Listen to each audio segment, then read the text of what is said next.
શાળાના આચાર્ય શ્રી, આમંત્રિત મહેમાનો તથા વાળા બાળ મિત્રો, આજે હું આત્મનિર્ભર વિશે બોલીશ, તે સૌ ધ્યાનથી સાંભળજો. આત્મનિર્ભર એટલે પોતાનું કામ પોતે કરવું. આપને નાના કામ માટે બીજા પર આધાર રાખવો નથી.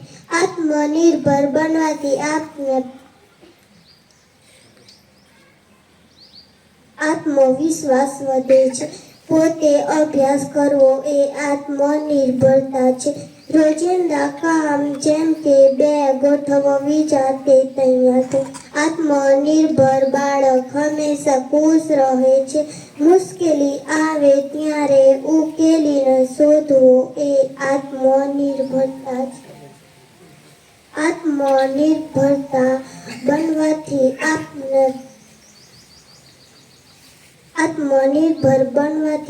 આપને મજબૂત બને છે. પોતે શીખવું અને પ્રયત્નો કરવો એ સારી આદત છે. આત્મનિર્ભર બનવાથી આપણે ભવિષ્યમાં સફળ થઈ શકીએ છીએ. વંદે માતરમ. ભારત માતા કી જય જય જય.